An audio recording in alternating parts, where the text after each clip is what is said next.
Security Conference after Volodymyr Zelensky says he can't see a ready U.S. plan to end the war in Ukraine. In armed business, Nigeria's FX reserves maintain downward trend, declining further by over $307 million. President Bola Tinubu has arrived in Addis Ababa, Ethiopia, to participate in the 38th Ordinary Session of the African Union. That's the Assembly of the African Union Heads of State and Government. The president, who arrived on Thursday night, was received at the airport by the Ethiopian Deputy Chief of Protocol, Eshetu Legese, the Minister of Foreign Affairs, Ambassador Yusuf Tugar, and the Chargé d'Affaires of the Nigerian Embassy in Ethiopia, Ambassador Nasir Aminu. Ambassador Tugar later briefed President Tinubu about the summit and some diplomatic wins for the country, a session that stretched until about 2 a.m. on Friday, that's today. Among the wins was the re-election of Ambassador Bankole Adeoye as African Union Commissioner for Political Affairs, Peace and Security. Nigeria also retains its seat on the African Union Peace and Security Council, reaffirming, in the words of Ambassador Tugar, Nigeria's leadership and commitment to peace and security on the continent. At the briefing, where Mr. Wale Edun, the Minister of Finance, Abubakar Badaru, Minister of Defense, Jumoke Uduwale, the Minister of Trade and Investment, Festus Keyamo, Minister of Aviation, Mohammed Idris, Minister of Information and National Orientation, Balarabe Abbas Lawal, Minister of Environment, and Doris Uzoka Anite, Minister of State for Finance. This year's AU Summit, under the theme Justice for Africans and People of African Descent Through Reparations, focuses on reparatory justice and racial healing. President Tinubu will deliver a speech at the summit-level meeting of the African Union Peace and Security Council, where discussions will focus on current security challenges on the continent, including the escalation of conflicts in the Democratic Republic of Congo. President Tinubu is scheduled to return to Abuja on Monday, February the 17th.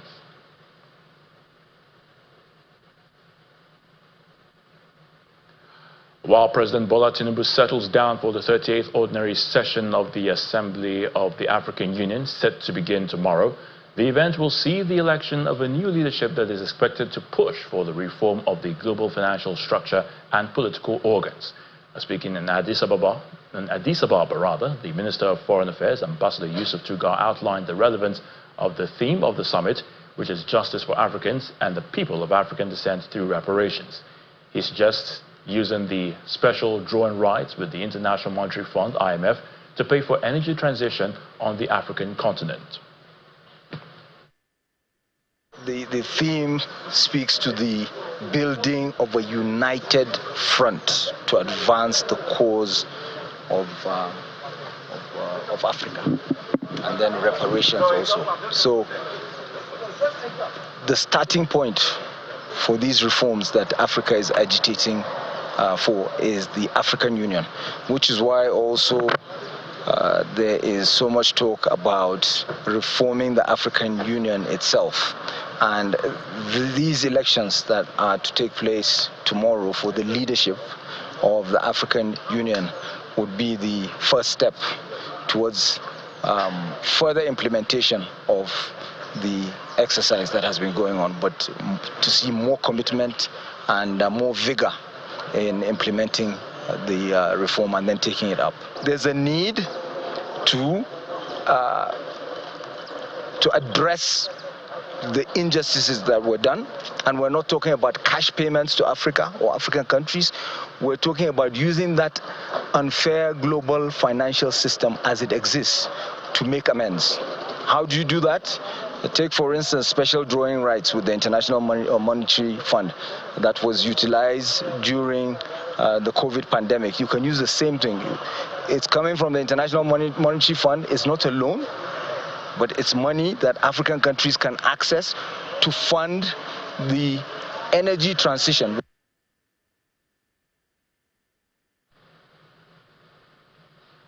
Still from Addis Ababa, in a bid to improve access to capital for investments and development within the continent, African leaders will be considering the establishment of a rating agency to replace what exists presently at the ongoing African Union Summit.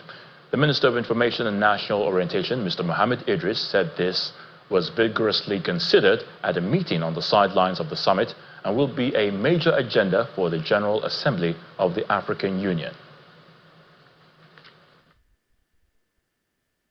Operations here at the AU is the discussion about the trade rating agency, the African rating agency.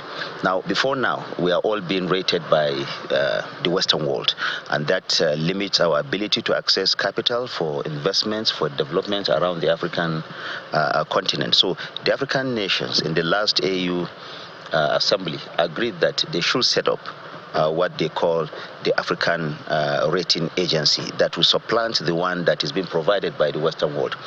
Hitherto, access to capital becomes very difficult for people on the African continent. Even when we have the population, we have the investment opportunities, we have projects that are fundable, but because capital is key, it became very, very dear for all African nations to now set up their own rating agency, because the rating agency set up by the West does not favor Africa.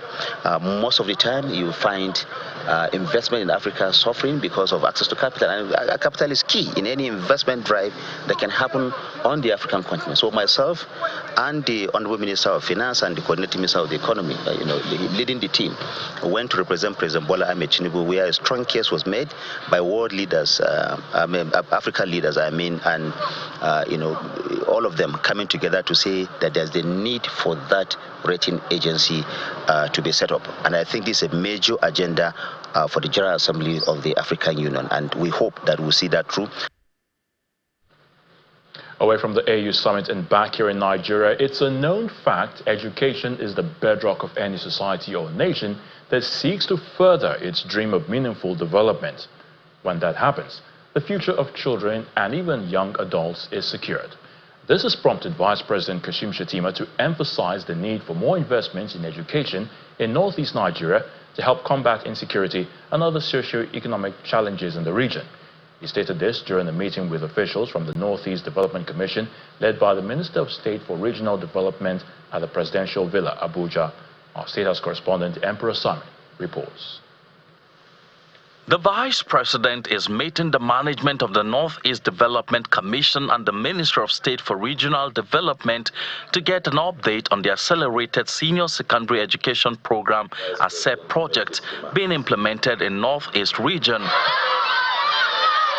For more than 1.5 decades, the Northeast has witnessed security challenges, majorly because of the activities of insurgents.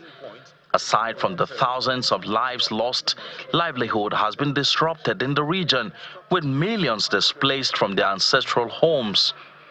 The region has also suffered setbacks in education, accounting for over 5 million out-of-school children in Nigeria, according to UNICEF.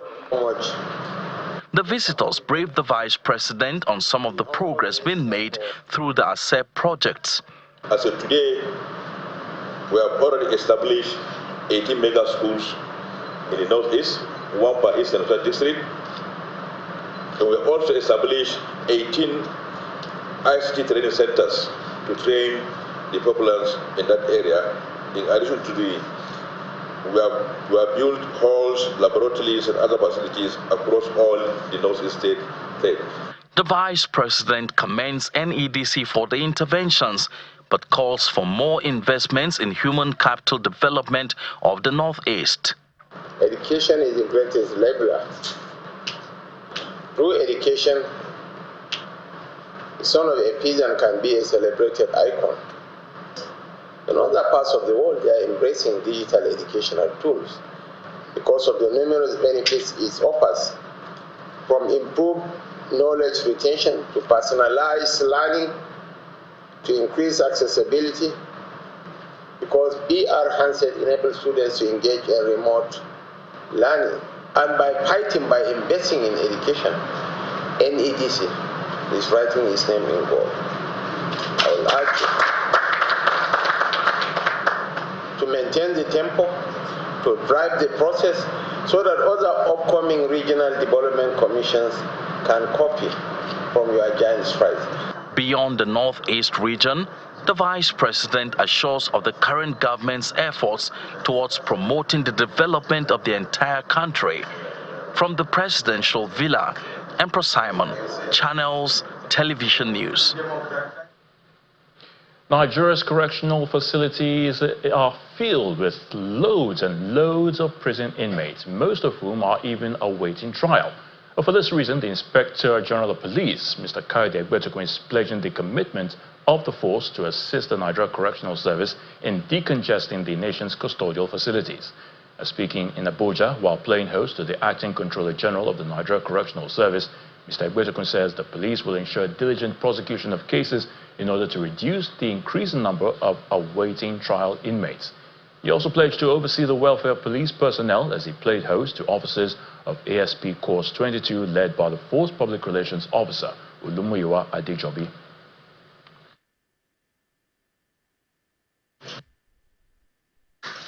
I am particularly pleased to hear that you have started capturing the data of inmates in your facilities.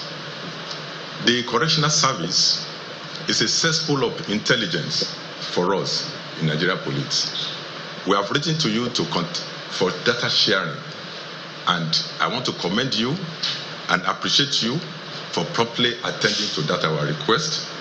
I can assure you that with your visit today, our partnership is going to be strengthened, and we'll continue to collaborate and cooperate for the good of our country and for the benefits of our citizens.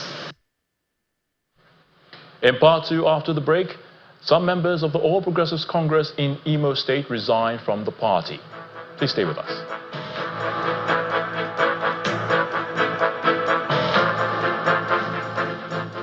Welcome back.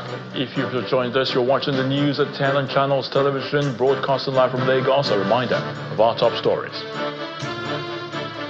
President Bola Tinubu arrives in Addis Ababa, Ethiopia, to participate in the 38th Ordinary Session of the Assembly of the African Union Heads of State and Government. Vice President Kashim Shettima emphasizes the need for more investment in education in northeast Nigeria to combat insecurity and other socio-economic challenges in the region. The National Human Rights Commission says it received a total of 169,850 petitions of human rights violations in January 2025. And U.S. Vice President J.D. Vance has addressed the Munich Security Conference after Volodymyr Zelensky says he can't see a ready U.S. plan to end the war in Ukraine.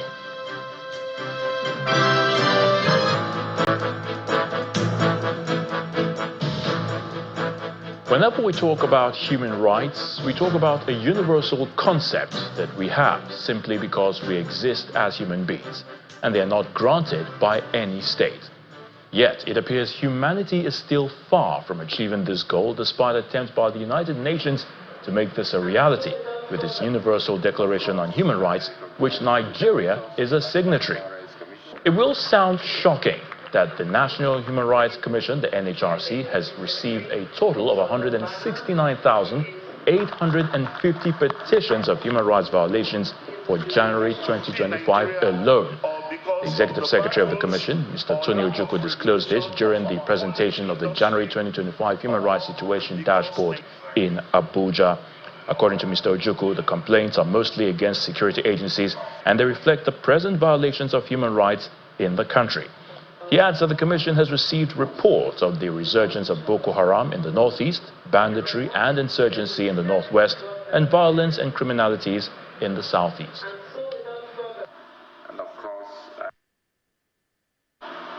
This month, the National Human Rights Commission received 169,850 complaints from our 38 offices nationwide, a stark reminder that human rights violations persist in diverse forms and at an alarming scale.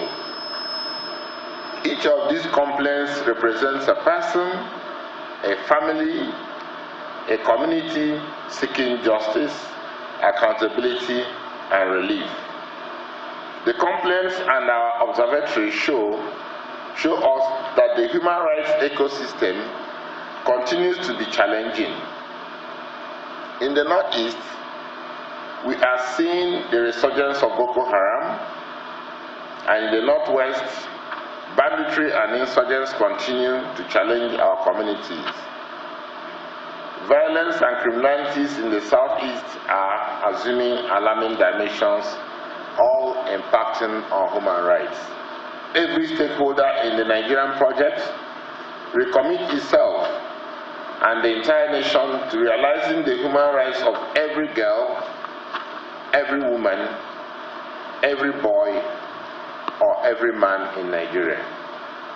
We call on all stakeholders to join and support the National Human Rights Commission in protecting and promoting the dignity of every Nigerian in line with our national and international commitments. Well, speaking about banditry and insurgency in Nigeria's northwest, it's an ongoing process by the country's security operatives to ensure peace in that area and, of course, in nooks and crannies of the country. And while that is being done, the Defense Headquarters has officially established Operation Safe Corridor in the northwest region of the country, with its headquarters located in Safe of Zamfara State. The initiative aims to curb insecurity by providing a structured process for rehabilitating and reintegrating repentant terrorists who voluntarily surrender their arms. During the official handover of office facilities that will serve as the operational headquarters, Governor Dauda Lawal reaffirmed his administration's commitment to supporting security efforts in combating criminal activities.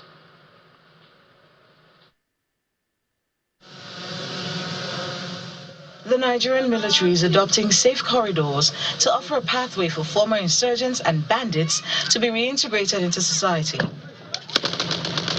The operation is structured around 5 key components: disarmament, de-radicalization, rehabilitation, and reintegration. The program has been successfully implemented in the northeast, targeting Boko Haram defectors, and is now being expanded to the northwest to address the ongoing security crisis in states like Zamfara, Kebbi, Katsina, Sokoto, and Kaduna. So I want to briefly introduce Operation Safe Corridor so all can clearly understand why we are here today. Operation Safe Corridor is a non-kinetic line of operation focused on 5 major components: disarmament, demobilization, de-radicalization, rehabilitation, and also reintegration of combatants. The National Security Advisor is very, very pleased with Zamfara State for this very laudable initiative to key into engaging the non-state actors to ensure that we deliver the hope agenda of Mr. President. In his keynote address, Governor Dauda Lawal identified the benefits of the operation, stating that his administration would not engage in any form of dialogue or negotiation with terrorist groups. Nevertheless, he emphasized that he is open to accepting any bandit willing to surrender their arms unconditionally. With a glad heart, I'm here today at this all-important occasion where Zamfara State Government, under my leadership, is handing over this facility to the Nigerian Defense Headquarters to serve as a headquarters of Operation Safe Corridor in northern Nigeria, or rather northwest. This gesture is a continuation of our commitment to support the federal government in finding ways to solve the menace of insurgency that is troubling our dear state and the Northwest in general for over a decade. The establishment of Operation Safe Corridor in the Northwest is expected to complement ongoing military operations aimed at restoring peace and stability in the region.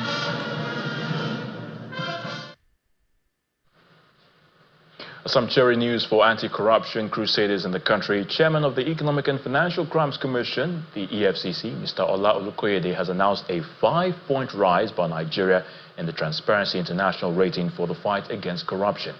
Mr. Olukoyede made this known during the passing out parade of 169 detective assistant cadets, Course 5 in Akwanga, Nasarawa State. According to him, the commission is committed to eradicating fraud in the country.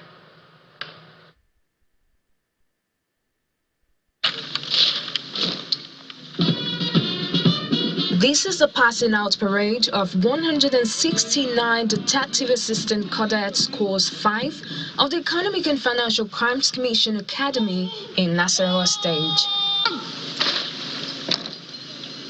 Friends and families of the graduating cadets are joined by Governor Abdullahi Sule of Nasarawa State and the chairman of the EFCC.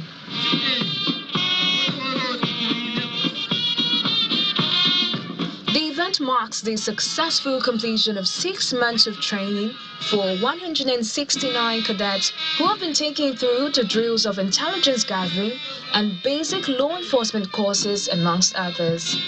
When they came here, they were raw as we say, raw civilian. They did not know how to raise the left leg or the right leg. But today you can see for yourself what we've been able to do. The mobile police training camp in Akwanga, Nasarawa State, hosted the cadets, and the governor is elated that the camp is contributing to the improved security in the state. I will forever be grateful to IGP Hassan Adamu, and I'll also be grateful to President Muhammad Buhari for accepting to site this college here. When people are showing they are happy that we are here and it is becoming a very tourist attraction and the rest of that, sometimes I just laugh. 1 kilometer from here was actually where a whole deputy governor was sent back by bandits, and 5 of his own guards, the police, were just killed right here by the bandits. It was at that moment that we went to complain and plead with the IGP to cite this institution here. For the chairman of the commission, the training strengthens the fight against corruption as he announces the impact of the commission's effort on the Transparency International rating for Nigeria. Under the able leadership of our President Bola Ahmed Tinubu, Nigeria has attained a higher pedestal under the Transparency International grading by 5 points, which is a remarkable improvement on our fight against corruption in Nigeria. Outstanding cadets were rewarded for their efforts during the exercise. Second runner, and she is also the recipient. In politics, the State Publicity Secretary of the All Progressives Congress, APC, in Imo State, Kajetan Duke, a chieftain of the APC and former lawmaker representing Ngokpala State constituency in Imo, Blyden Amajiranwu, and the state legal advisor Uche Nwosu have resigned from the All Progressives Congress.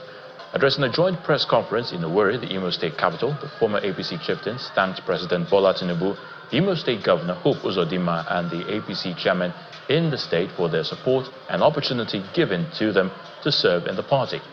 They say even though they do not belong to any political party at the moment, they will continue to support and partner with an indigenous welfare organization, the Mazi organization, which aims at improving the living standards of the downtrodden and indigents of Imo State.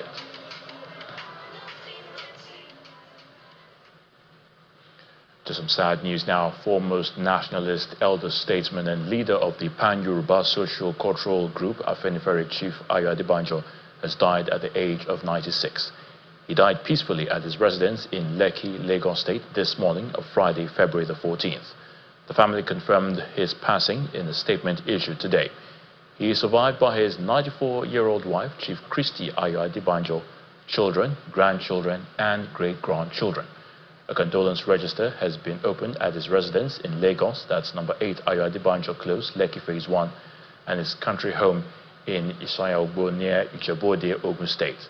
Chief Adebanjo, a lawyer, a politician, and a nationalist, was born in his country home near Ijebode in Ogun State. That's on April the 10th, 1928. He was originally a journalist before going to the United Kingdom to study law. After completing his studies, he was called to the English bar in 1961. The Adebanjo family will be announcing details of his burial after consultations with friends, associates, and various interest groups across Nigeria and beyond. Chief Ayo Adebanjo indeed lived a life dedicated to the service of democratic values as championed by the Yoruba social, cultural and political group Afenifere. In this background report, our correspondent Olumide Macaulay goes down memory lane on how the region and indeed the country benefited from his political brilliance and pragmatic disposition. We will not compromise this principle of justice, equity, and inclusiveness. One of the speeches of one of the founding members of Afenifere, Chief Ayo Adebanjo. Presidency is not between the Igbos and the Yorubas. Presidency is a national thing for which the Awolowo taught us to be one. That voice will be missed in Nigeria's politics, and especially in the southwest region with his passing. But the echo of his influence can be heard from the very beginning of Afenifere, when it debuted with Chief Abraham Adesanya as its leader and Chief Bola Ige as its deputy leader, and of Chief Ayo Adebanjo as one of its other founding members. From the outset, the agenda of Afenifere was clear: advance the cause of the Yoruba people of Nigeria. When the AD political party took office in 1998, its manifesto was an adoption of the Afenifere position. In 2008, a faction of the group emerged in Ijebu-Igbo with Chief Ayo Adebanjo at the helm, who installed Chief Reuben Fashoranti as the new chairman of the group, but which had some opposition to this move by other members of the Afenifere Renewal Group, ARG, who did not accept it. And while it may be difficult to isolate specific achievements solely attributable to Afenifere under Chief Ayo Adebanjo's leadership, here are some notable areas where the group has made significant contributions. They left the baggage of the constitution, unworkable constitution, which they imposed on us. If you understand the problem of the constitution, that is embedded there. The question of running a unity form of government under a multinational nation is there. Afenifere, under Chief Adebanjo's guidance, has consistently championed the cause of restructuring Nigeria and establishing true federalism. They believe this will lead to a more equitable and efficient governance structure. If you want to solve the problem now, where do we move forward? Go back to the constitution that brought us together. On the other hand, we have peace. Then we can move forward. Until you do that, no matter what you do, you'll be falling from one crisis to the other. Chief Ayo Adebanjo is revered as a true federalist and elder statesman, a respected lawyer who served as a former organizing secretary of the Action Group and national leader of Afenifere. At 96 years of age at his passing, it's without a doubt that the story of the Yoruba people and its impact on a national scale cannot be told without the indelible contributions of Chief Ayo Adebanjo, the foremost nationalist and apostle of true federalism, in the vanguard of the Yoruba people. Olumide Macaulay, Channels Television News.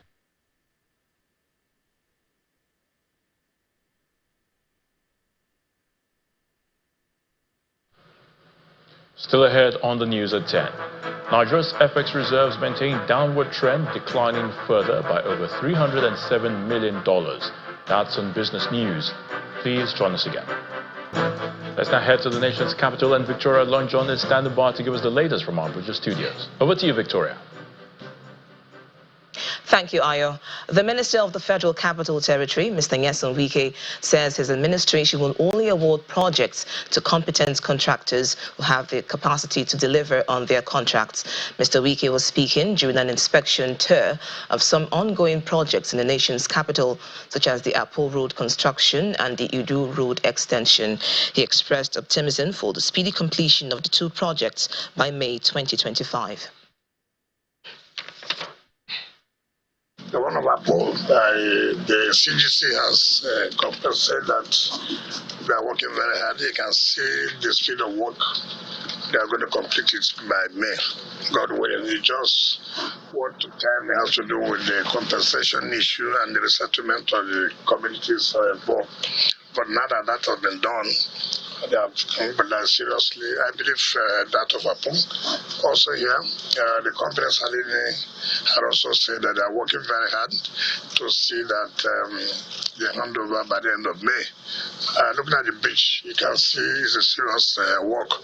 What delayed was the approval from the Ministry of Transportation to, cross the rail line. But now that the approval has come, I think we believe that the more work will be done. Like I said yesterday, the contractors that I met, all these jobs were not awarded by our administration. They are jobs that were awarded for years, and I believe that the contractors are competent. I've said it severally. I will not allow any contractor that does not seem to have the capacity to continue to do job for us. So for now, all of them are doing very well. The Kaduna State Government and the Food and Agriculture Organization of the United Nations have signed a technical cooperation project to improve tomato farming and processing as part of efforts to improve agriculture, support smallholder farmers in the state, and address food security in the country. Governor Obasani explained that the $400,000 Smart Tomato Value Chain project seeks to support smallholder farmers to address hunger, malnutrition, and stimulate economic growth in the state. Kaduna is one of the largest tomato-producing states in Nigeria. The state's favorable climate and fertile soil are considered as factors responsible for making the state an ideal location for tomato farming.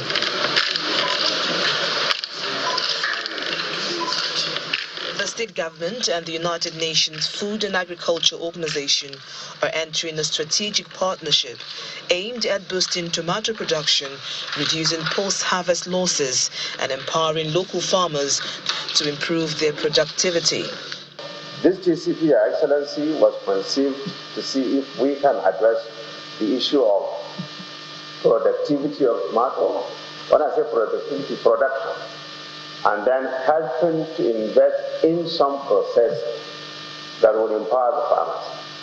And then seeking to task FAO to also help us in a policy way to develop a strategy.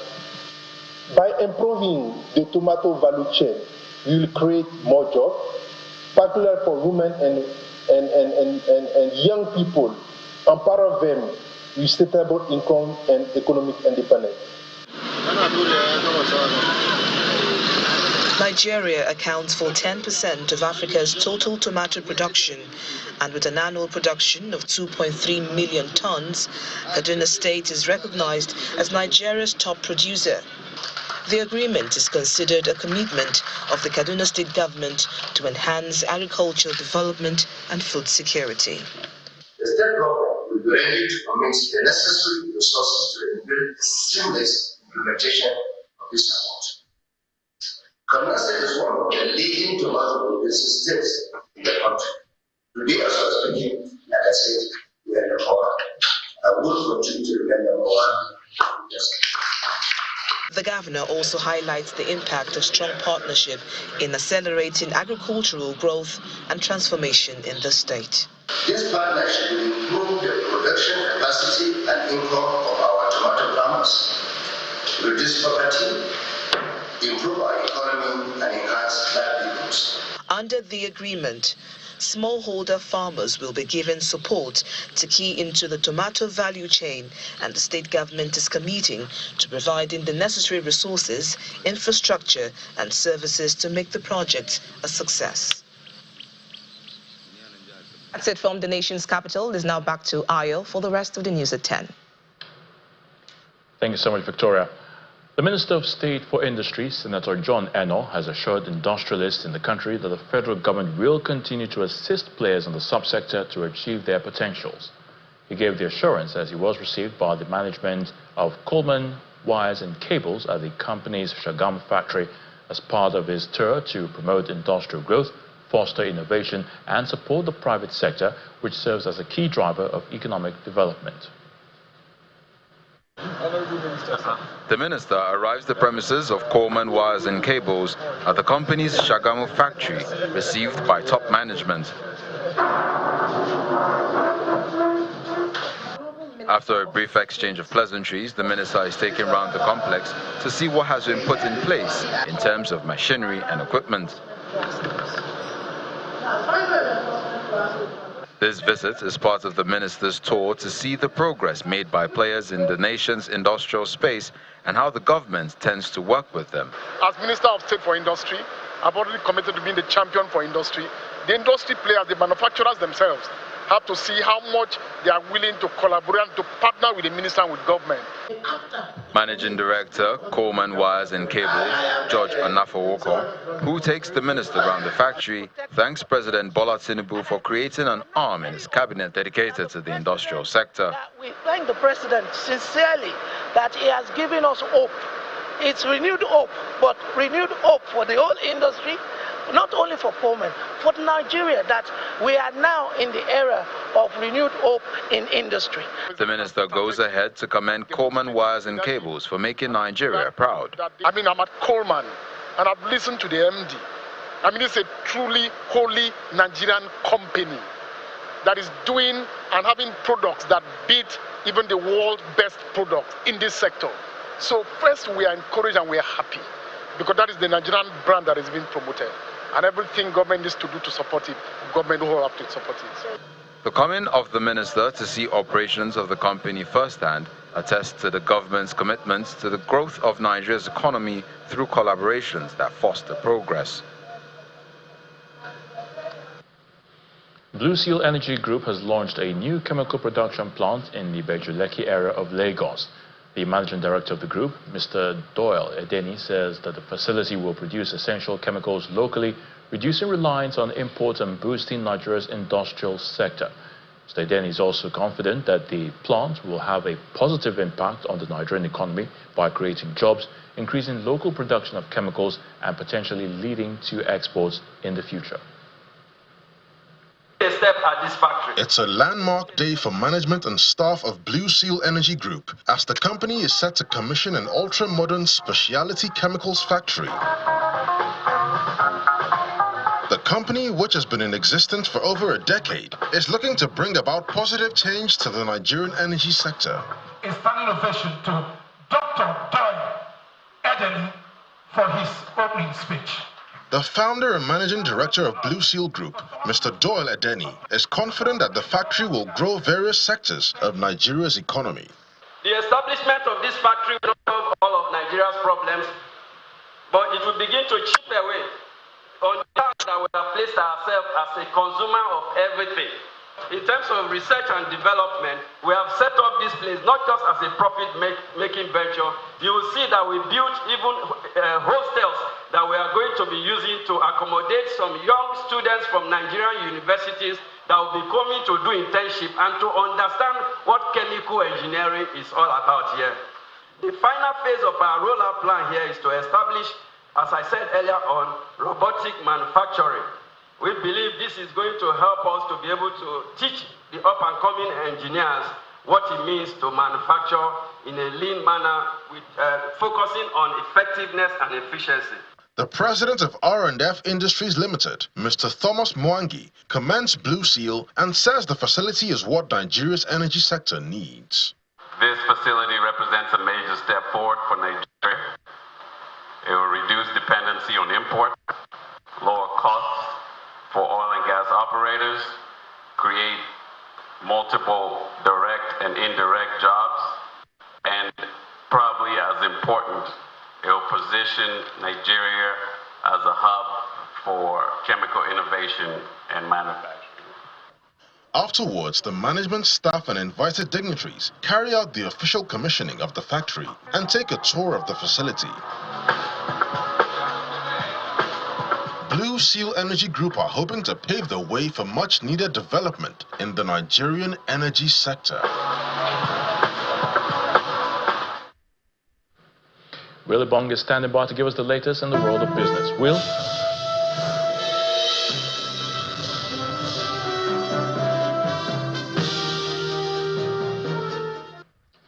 Now, Nigeria's foreign exchange reserves have maintained a downtrend, dropping further by $307.19 million this week. And according to the CBN data, gross reserves currently stand at $39.1 billion as at February the 13th.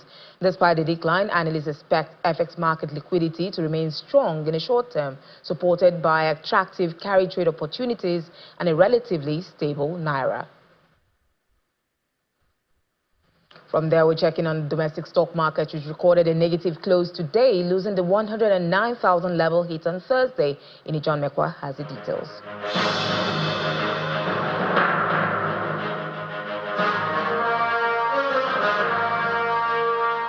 Good evening, everyone. Welcome to the stock market report. Well, today, the NGX actually did take on the color of Valentine. That's its own way of celebrating Valentine. So after 2 sessions of breaking new records, we expect profit taking to be the theme of the trading today, and that's what happened. It feasted more on Boer Food. So Boer Food lost 10% today to close at 373 naira 50 kobo, and of course that will be captured in the sector. So it's all red, but guess who dropped the most? Is consumer goods down more than 5%. Oil and gas also got its own share, 2.34% in the red. And the all share index today, yes, it lost the 109,000 level, but we're still looking safe at 108,000 and still cruising around 67 trillion naira at the close of trade. And so for this Valentine's Day, it's victory to the bear.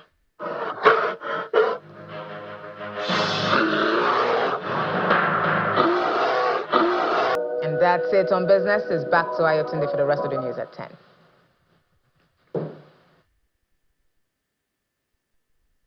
Many thanks, Will. Here's Simon Pusey with Around the World in 5. Good evening and welcome to the channel's studios here in London with your international news around the world in 5. Well, welcome everybody. We're, of course, pleased to be joined by the delegation from NATO. Of course, we're going to talk about NATO. The US Vice President J.D. Vance has addressed the Munich Security Conference after Volodymyr Zelensky said he can't see a ready US plan to end the war in Ukraine. Donald Trump says US, Russian and Ukrainian officials will meet in Munich, but Moscow says they are not sending a delegation to the security summit. America's NATO allies are still reacting to Mr. Trump's surprise announcement that he and Mr. Putin had agreed in a phone call to begin talks to end the war. Volodymyr Zelensky says any such deal must involve Ukraine. We gather at this conference, of course, to discuss security, and normally we mean threats to our external security. I see many great military leaders gathered here today. But while the Trump administration is very concerned with European security and believes that we can come to a reasonable settlement between Russia and Ukraine, and we also believe that it's important in the coming years for Europe to step up in a big way to provide for its own defense, the threat that I worry the most about vis-a-vis Europe is not Russia, it's not China, it's not any other external actor. And what I worry about is the threat from within. Meanwhile, Ukrainian President Volodymyr Zelensky has said a Russian drone attack has hit the radiator shelter protecting Chernobyl's damaged nuclear reactor. The overnight strike at the nuclear plant, which is the site of the world's worst nuclear accident, caused a fire that has since been extinguished. As of Friday morning, radiation levels inside and outside Chernobyl remain normal and stable according to the UN's nuclear watchdog. Russia has denied any claims it attacked Chernobyl, stating its military does not strike Ukrainian nuclear infrastructure, and any claims that this was the case do not correspond to reality. Hamas has released the names of 3 hostages due to be freed on Saturday in exchange for Palestinian prisoners in Israel, after days of fears over the future of the ceasefire. They are Russian-Israeli Alexander Trufanov, Argentine-Israel Yair Horn, and US-Israeli Saigu Dekel-Chem. Israel has said it will resume bombing if the 3 are not released on time. Prosecutors say an Afghan man arrested on suspicion of driving into a crowd of people in Munich, injuring 36, has admitted carrying out the attack and appears to have had a religious motivation. The Munich public prosecutor said the suspect had said Allah Akbar, or God is greatest in Arabic, when he was detained, and she suggested he may have had an Islamist motivation. 9 people were seriously hurt. Updating details of the casualties, police said 32 were male and 4 were female.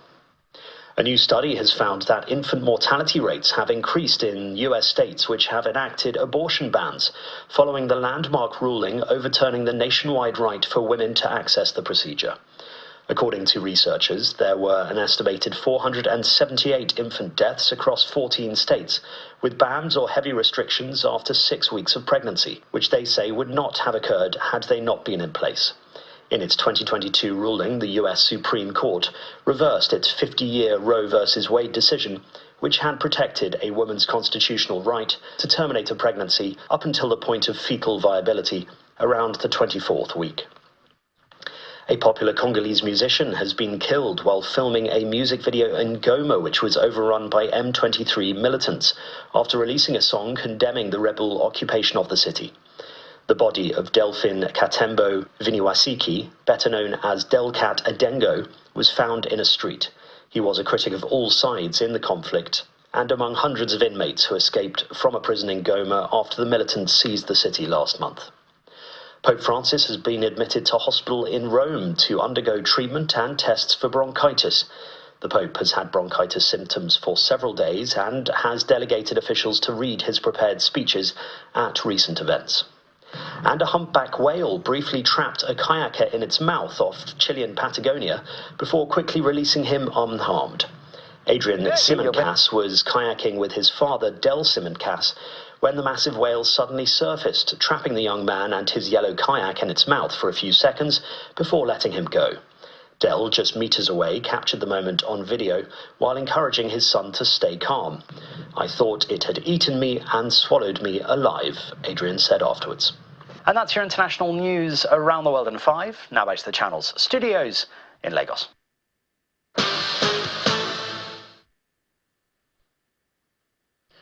Thanks, Simon, and welcome to Sports News. In a few hours, elite athletes will be on their mark and ready to go as they compete for the $50,000 prize in the 10th edition of the Lagos City Marathon, held this Saturday at 6:30 a.m. Addressing a World Press Conference in Lagos earlier today, the general manager of the marathon, Yusuf Ali, says the aspiration after the 10th anniversary is for any of the athletes to finish under 2 hours 10 minutes, which is one of the major criteria to get the platinum label. To club football, about Leverkusen's sporting director Simon Ruffer says Super Eagles striker Victor Boniface is happy and focused at the club, even though a potential big money transfer move to Saudi Arabia fell through last month. Boniface was left out of training and one match-day squad in January, while Leverkusen were set to receive up to 70 million euros from Saudi side Al Nasser, according to German media. Now, since the failed move, Boniface has scored 2 goals in 3 games, including an extra-time winner in Leverkusen's German Cup quarter-final win against local rivals Cologne. With that sports, I'm Kelly Egiga. Is back to you today. And the main news again. President Bola Tinubu has arrived in Addis Ababa, Ethiopia, to participate in the 38th ordinary session of the Assembly of the African Union Heads of State and Government. That's the news at 10 tonight. Thank you so much for watching. I'm Ayotunde Balogun from everyone here. You have a good night and have a great weekend.